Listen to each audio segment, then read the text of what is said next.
सभी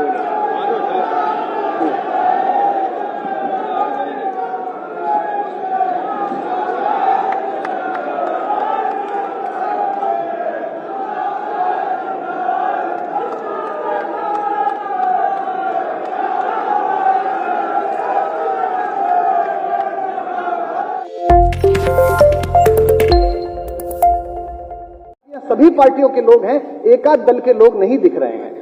और मैं जानता हूं उनकी शुभकामनाएं भी प्रोफेसर साहब के प्रति बहुत हैं। वो एक ऐसे व्यक्ति हैं जो अजात शत्रु व्यक्ति हैं। जब अटल जी दिवंगत हुए तो हम यही कहते थे कि भाई अटल जी के विरोधी हो सकते हैं, लेकिन उनका कोई ऐसा विपक्षी नहीं है जो उनके रहने से असहमत हो।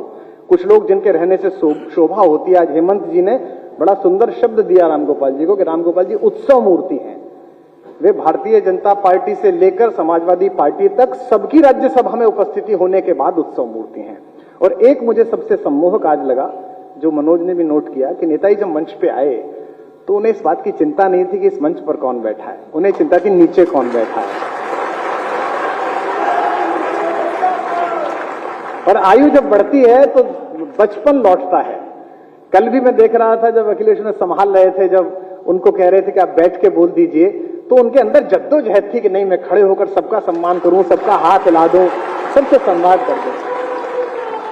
ये जो मोहकता है, ये जो लालित्य है, ये जो प्रेम है, ये जो स्पंदन है, ये तभी आता है जब आपने वर्षों काम किया हो, लोगों के लिए सोचा हो, जनता के लिए सोचा हो।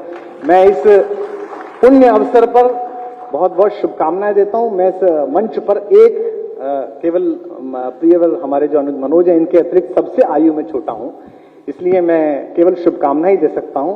मैं अपने स्वस्ति वाचन आपके लिए दे सकता हूं प्रोफेसर साहब, क्योंकि मेरा और आपका कार्य भी एक है। मैं भी विश्वविद्यालय सेवा में रहा, 17 वर्ष मैंने पढ़ाया, आपने भी पढ़ाया। बस थोड़ा सा गड़बड़ी हो गई कि मैंने जो शुरू की थी वो पूरी नहीं हो पाई, लोग ले भगे। आपकी वही है, क्योंकि आपका परिवार है, आप वहीं पर हैं। तो और प्रोफेसर साहब कविताओं में भी रुचि रखते हैं, और सबसे अच्छी बात है कि हम उनसे कह लेते हैं। मैं अन्य दलों के लोगों से भी कहता हूं। कल रात्रि में परसों एक कार्यक्रम में था, वहां एक प्रदेश के मुख्यमंत्री बैठे थे। मैंने उनसे भी कहा था कि कवियों को सुनना सीखिए, कवियों को सहना सीखिए, क्योंकि जिन्होंने हमें सुनना अस्वीकार कर दिया था वो आज किसी को सुनाने लायक नहीं बचे हैं। दिल्ली में है मामला, ऐसा स्थिति है।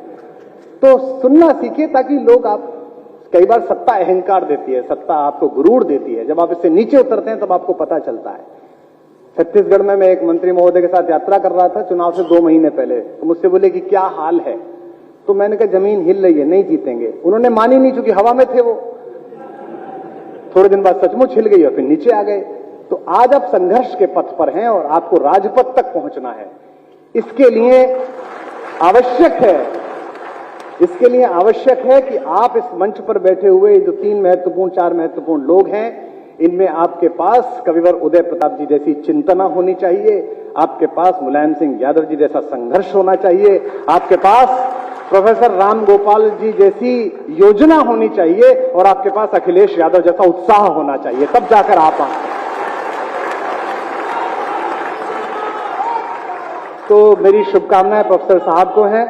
मुझे कहा गया है कि मैं लाइनें सुना दूं, और ये प्रमोद तिवारी जी का आदेश है। और ये कांग्रेसी लोग हैं, ये मान अपमान भूलते नहीं है, मुझे पता है। और कुछ पता नहीं है इस देश में किस दिन क्या हो जाए, और हमको तो बिना पार्टी के जीना है अभी, तो इसलिए इनकी बात मान लेनी चाहिए। और वैसे भी बेचारे ये और हम 2 ही ब्राह्मण है, कौन सुन रहा है हमारी, तो हम एक दूसरे की सुन लेते हैं थोड़ा सा एक दिन।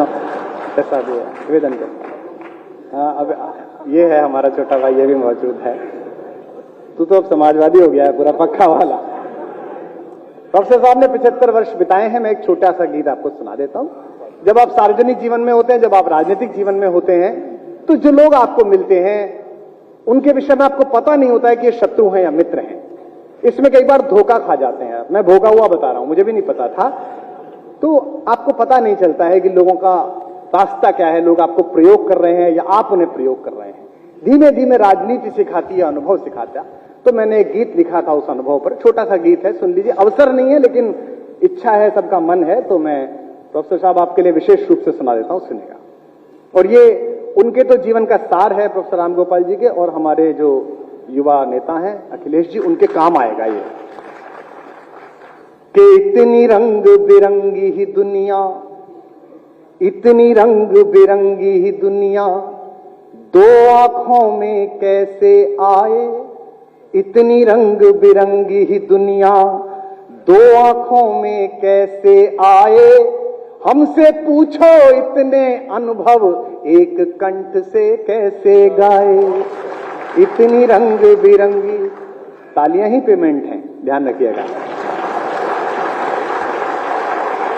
इतनी रंग बिरंगी दुनिया दो, हमारे गुरु डॉक्टर कुंवर बेचैन साहब दिवंगत हो गए कोरोना में, उनका एक शेर था, मैं फिर वहीं लौटाया, मुझे उस दृश्य ने बड़ा अभिभूत किया। कल भी अभिभूत किया जब नेताजी जनता से कह रहे थे कि आप मनाओ बर्थडे, मैं आपकी बर्थडे में आऊंगा।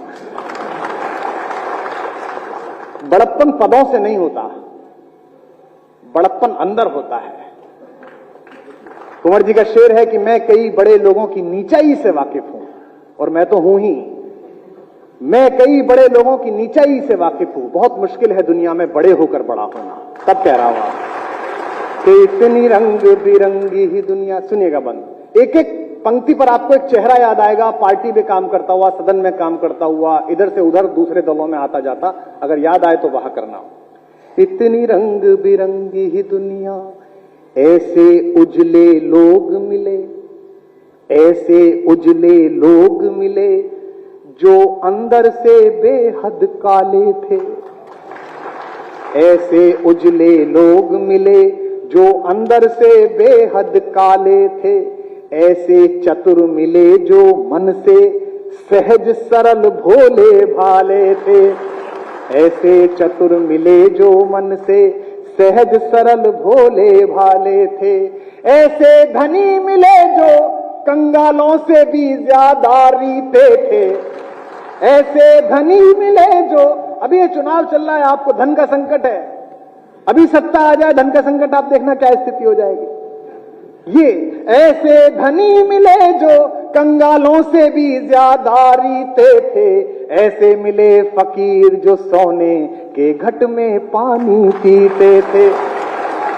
ऐसे मिले फकीर जो सोने के घट में पानी पीते थे। इस पंक्ति का सौंदर्य समझें। आप तो कवि सम्मेलनों के श्रोता रहे हैं, उदय प्रताप जी के कारण, नेताजी के कारण, अखिलेश जी के कारण आपने बहुत कवि सम्मेलन सुने, तो इसका सार समझे और मुझे दाद दें। ऐसे मिले फकीर जो सोने के घट में पानी पीते थे, मिले पराएपन से अपने, मिले पराएपन से अपने, अपनेपन से मिले पराए। हमसे पूछो इतने अनुभव एक कंठ से कैसे गाए। इतनी रंग बिरंगी दुनिया कैसे गाए। बहुत आभार, बहुत धन्यवाद।